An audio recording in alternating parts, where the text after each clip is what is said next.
Okay, so in this chapter, we are continuing the blocking stage just for a little bit, and then we'll start to refine our shapes just a tiny bit. We don't want to go too far yet.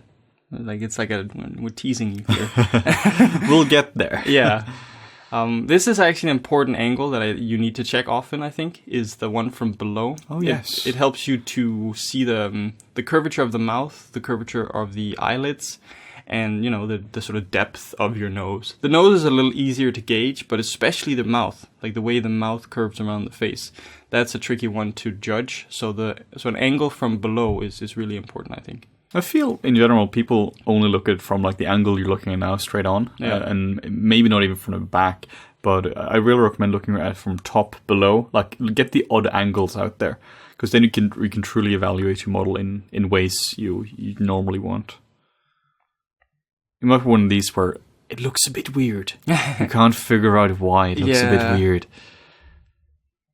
And at this stage, you can see there's actually still some pretty strong indications of planes in the face. These are obviously some things we'll go in and soften out, but it helps to, make sure that you put all your shapes in the right place.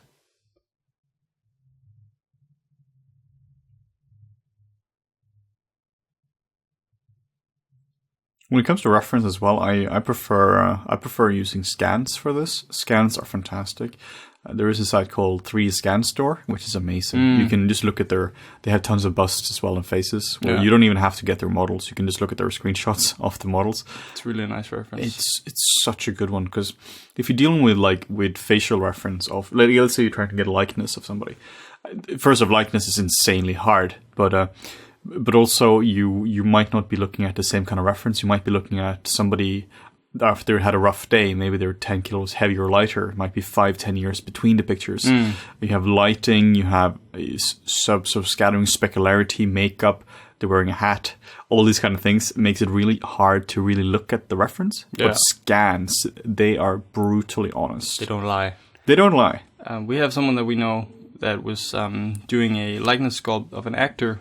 But the problem was a lot of the pictures were taken with different focal lengths. Oh, yes. Like Henning said, 10, maybe 20 years apart. And the face starts to change a lot. And even if you shoot someone with a 35mm versus a 50mm camera, then the face is going to look completely different. Yeah, what you can often do, let's say you are doing a likeness sculpt, you can find a scene from a movie which is shot with the same camera, where they're rotating their face, because then at least you know that. Yeah. That's going to be the same focal length. I didn't even know focal length was a thing until starting into photography, and it's not really something you necessarily have to deal with in 3D. You're just doing like 3D camera, but it dramatically changes the way somebody looks. One thing I want to point out here at this stage is you can see how low res the eyes actually are, but it doesn't matter to me right now, because when I look at it from a little bit of a distance, I can still gauge whether or not the eyes sit correctly in the face, how I want them to sit. I can still get an indication of the lids. I don't need to distract myself with details at this point, basically. So I try to keep it fairly low res. Like, it's easy to up-res this model, because the fundamentals are strong. It's very hard to make a high poly model which has this level rushed. It's very hard to make that look good. Yeah.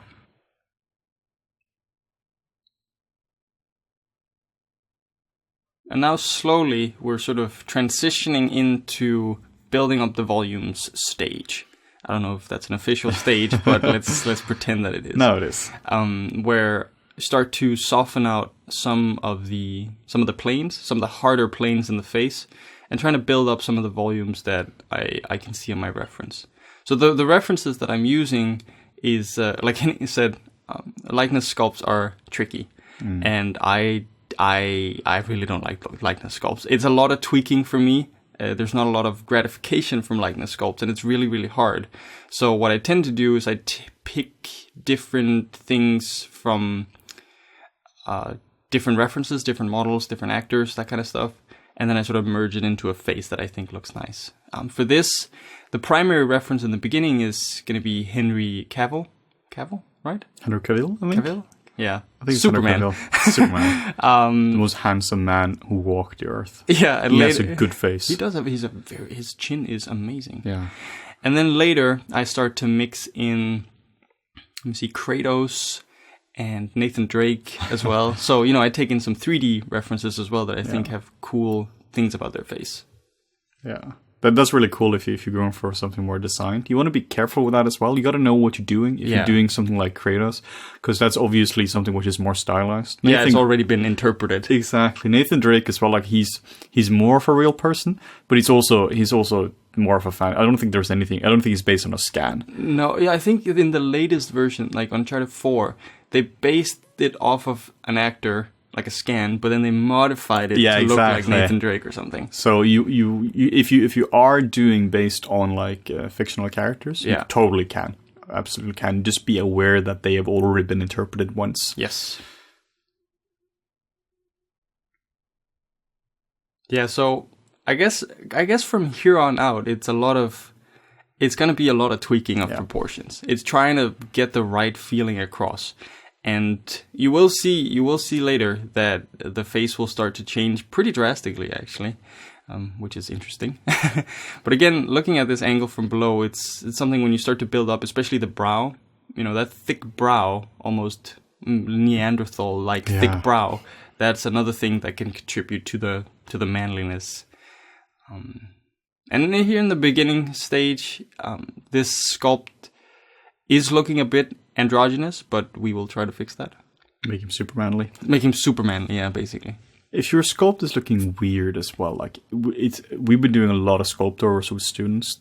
It's always the same reasons. You skipped the fundamentals. Yeah. You went into too high poly too quickly. Speaking of high poly, just to add a bit more resolution, but you went into too much detail too early on. That's basically always the issue. You skipped like adding the shape, like the mouth barrel and the shape of the eye and the roundness of it, getting the main volumes.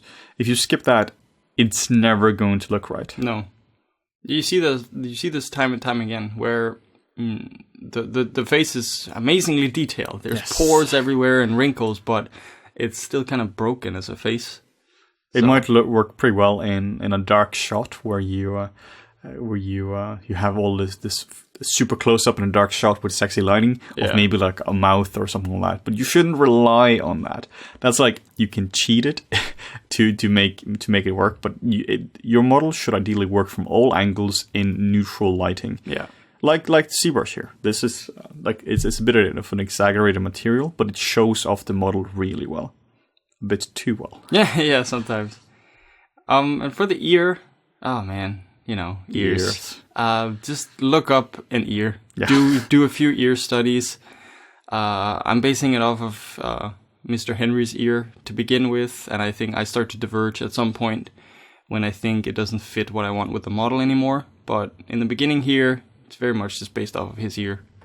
One thing which is interesting with the ears is just how thin they are. It's like if you were to feel your own ear, it's like a few millimeters thin. Yeah. And that's also why you see so much subsurface scattering.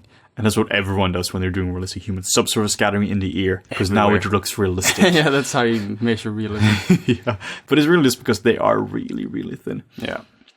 I mean, that's one of the things I'm doing when I'm sculpting faces as well. I just touch my own face. I have a mirror, and I have a vanity mirror from IKEA on my desk, and I just touch my own face, just seeing how it sounds so dumb when you're talking about it, but like I just feel what parts are firmer and what parts are softer, like the cheekbones and the forehead, very hard, and then you have like the mouth area, which is pretty soft. And I think that's important because I'm treating that very differently when I'm sculpting. I'm treating bony areas very differently compared to very soft areas. Like just how the skin folds as well. Over like the skull, the skin is just kind of, there is no fat there. It's like you're wrapping skin over like just a stone or something. While on around the mouth region, it's like wrapping skin around something far softer. Ears. It's a trick. Also, this is a thing that I think people often neglect is the back of the ear. Because, well, obviously, I mean, you don't really see it that often. But I still think, and it's something I'll be reworking for a while, the connection to the ear is quite strange. If you feel on your own ear, try to feel how the ear connects to your skull. It's a weird shape. It doesn't just attach. It's very, very strange. And also there's a lot of individual variation with the earlobe. Like some people have a connected earlobe. Some people have like a flappy earlobe. Like my lobe is pretty flappy. We had a teacher once who said that he felt that European girls in particular had like attached earlobes. I don't know if there's any validity to that statement, but you know, that's an observation he made. Yes, that's pretty interesting observation. Never thought about that.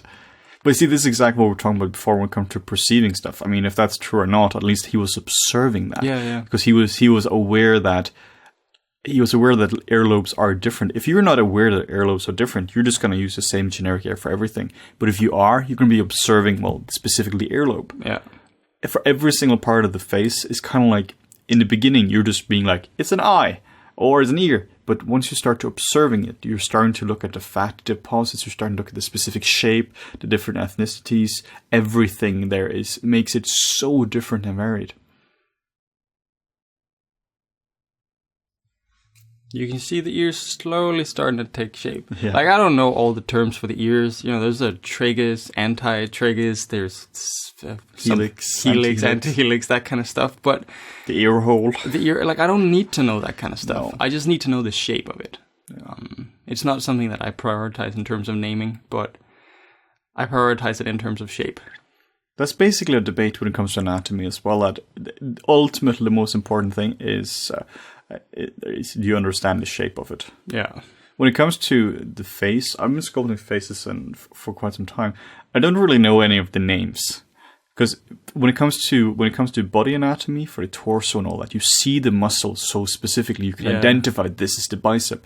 When it comes to the face, it's way more wishy-washy. It's way more.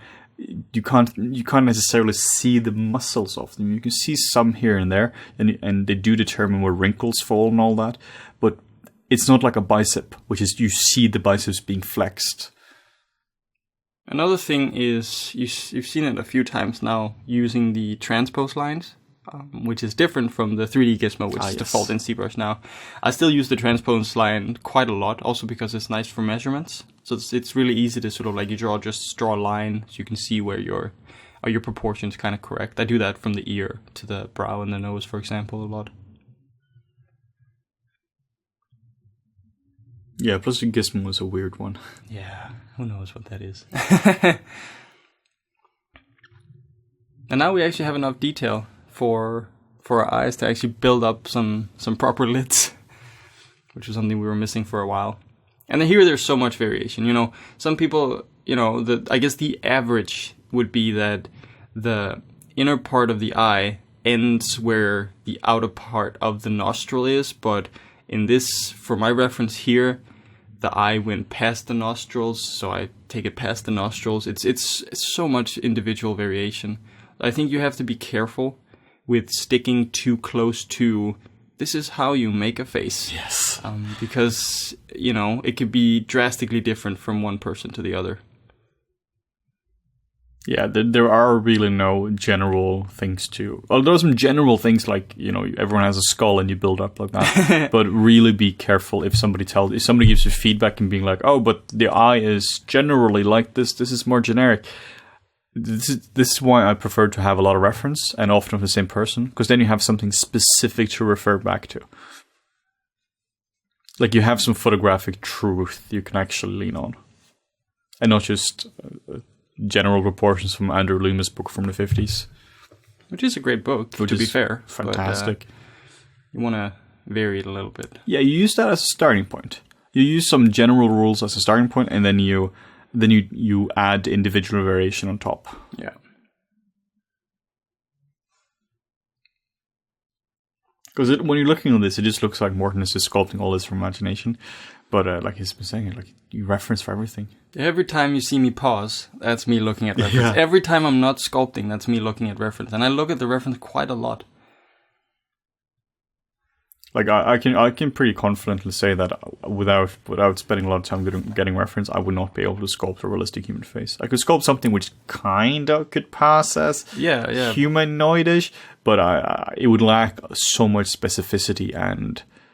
Yeah, because every time you look at your reference, you realize, oh right, yeah, the lid does like this. Like one thing I kept noticing when I was looking at Henry, Mr. Superman, was the way he has quite heavy not eyelids, that's like the fatty deposits above the eyelids, but that's connected to the brow. And before, I've always thought of that fatty shape as just one round bulbous shape, but it's actually not. There's like two planes in it. So like one like just sits close to the eyelid, and then there's the actual fat deposit which sits right up underneath the brow. So if you try to find some references for like heavy brows or heavy eyelids, you probably notice that too. And this is exactly what I mean. This is kind of a quantities game. That if you're trying to do the perfect one, you can't. Like I haven't noticed it before now. Yeah. Like until I started the sculpt, I didn't know that. So it's you notice new things every time. Exactly. And in the beginning, you're going to be noticing. What you're going to be noticing isn't specifically, there's a plane change from this to this. You're going to be noticing, the eyes are in the middle of the face. And the nose has this shape to it. It's a triangular shape. And the mouth is fairly round. And the lips are here. And these are kind of things. And then you just get more and more granular. To the point you are going to be obsessed with sudden plane changes or certain fat deposits. And when you discover that, you're like, man, that's awesome. Yeah, there's a lot of awesome stuff to discover in the face.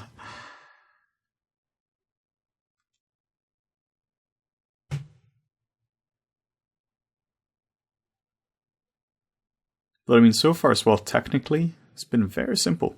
Yeah, so far it's been move brush, clay buildup, and twice Damien standard. Yes. I think, But that's generally the tools I use for 99% of everything. Yeah. We have a free video on introduction to ZBrush as well, and I truly believe that if you're watching that one, you can learn everything you need to know about getting started in ZBrush. Yeah. Not, of course, everything pipeline related and all the little tricks here and there, but in terms of being able to start sculpting basically anything you want to sculpt, because the reality is when it comes to sculpting, it's not a tool. You spend some days learning the tool, you spend some time getting familiar with that, and then it's all just how well do you understand the fundamentals. Yeah. Take a traditional sculptor or somebody who's fantastic at life drawing, give them like a few days with ZBrush, and they're going to produce amazing work. It's kind of funny looking around. He looks like a pest dispenser. Yeah, that's true. Maybe that's what's going to happen at the end of this tutorial. He's just opening his mouth. It's like Canadian South Park style. Look at how weird it looks now without perspective. Yeah, it's kind of strange. It sometimes makes it easier. So this is the fat deposit I was talking about right there. It sometimes makes it easier if you want to evaluate your forms in a certain way, but just for the love of everything that's holy, remember to turn it off again, because otherwise you'll start tweaking your face and it's going to look weird. And this is actually an important thing to get in. Ideally you should probably get this in earlier, but it's your pupils. Just because it doesn't really do anything in terms of your sculpting, but it adds so much personality. Like as soon as you get the pupils in there, your face starts to change. Your entire, now all of a sudden, there's a soul, there's a personality to it. So motivating. Yeah. And also when you're showing this to other people, they're like, it's a person and not just an empty polygonal sketch. You can see there's a slight indication of eyebrows as well.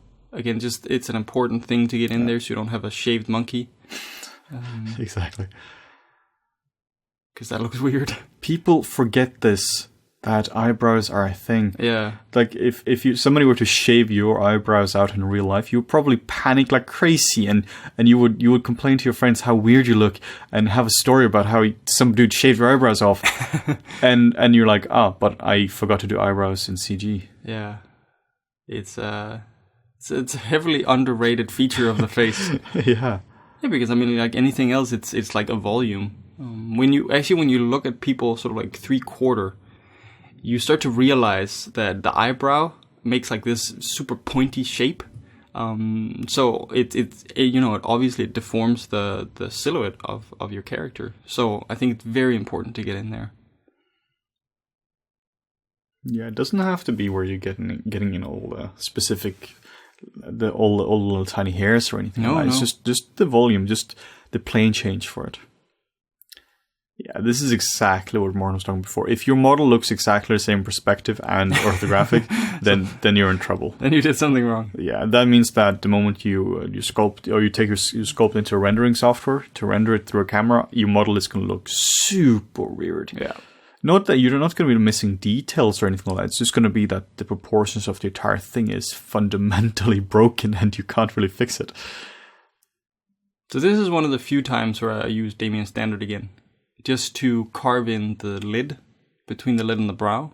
Such a good brush. I will also use it for defining the lid, you know, like the plane of the lid. I'll use it for that as well. But very rarely, actually, I use the Damien Standard brush. But it is a good brush. It definitely is a good brush. Yeah, I use it whenever I need to add a lot of wrinkly skin or real like clear fatty deposits, get some sharpness into it. Yeah. But for nearly all my sculpting, this is all clay buildup. I had a period where I sculpted only with the clay brushes as well, just straight up default clay without any alpha, which gives you a really nice planar feel to it. But I switched now; it's all clay buildup. Yeah, so this is all of this is sculpted with clay buildup with no alpha. For me, I like the feel personally, and it has this soft feel. I don't need to do too much cleanup afterwards. I think the default alpha can be super awesome in the beginning when you're doing the initial stages of your proportions and getting in the planes, because it's really good at defining planes. Yeah. Yeah, I use I do the same. I just but also I kill the alpha sometimes at the end of the project as well, just where I really want to soften off. Yeah.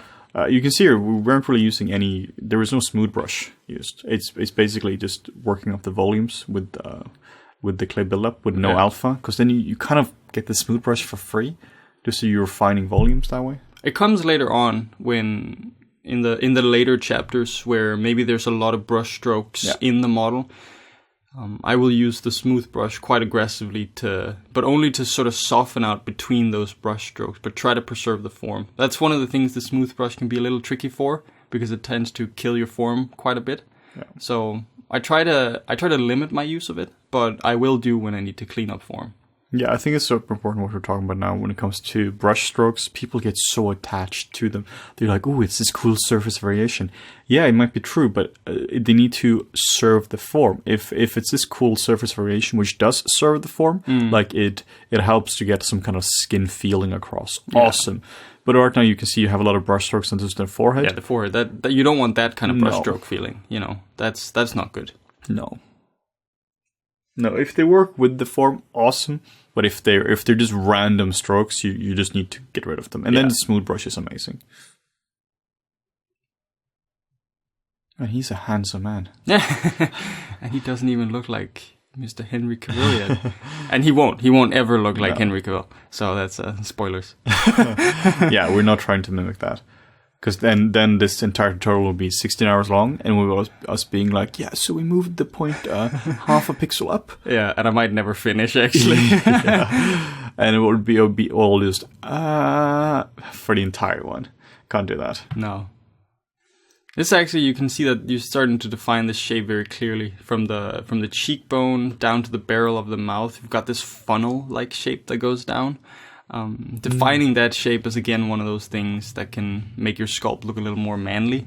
Where in a woman you would probably have a softer. So this is more that this part now is kind of concave. Concave, yes. And a woman would probably be more flat or maybe smooth out a little bit more. Yeah, this is a very manly face right now. He has like the superhero face, the cheekbone, and it's interesting, right? Because it's like. It's definitely a manly face, but with feminine elements. Yeah. I think the lips do a lot here in terms of his... Yeah, they're very lush. Yeah, they're very, very lush lips. And his eyes are soft. And his eyes are... his eyes, they're... making them more lush now. Crap. His nose is pretty manly. Yeah. I think if you were to smooth off if you smooth off the cheekbones and like the funnel shape there, and smooth off the nose a little, I think this will look very feminine. Yeah, agreed. Thank God for that big manly nose. Yeah, he does have very soft and loving eyes. Yeah, he's a gentle soul. But I think that's something that, as the face starts to change in the later chapters, the eyes is something that sticks. That soft, almost sad feeling. Like that sad feel is always good for a loving man.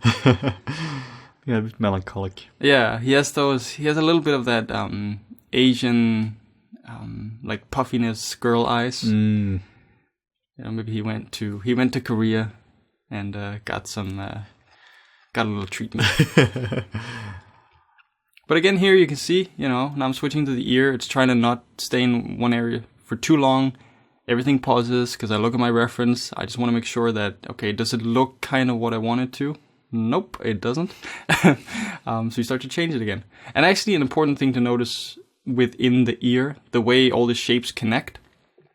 Those weird, like, it almost look like a weird fetus, or maybe it could be like the plains of Africa inside the ear. They connect to the, is that the helix? The one that goes around? Yeah, exactly. Yeah, so they connect inside of the helix. Just look up the helix and it'll make sense, I think.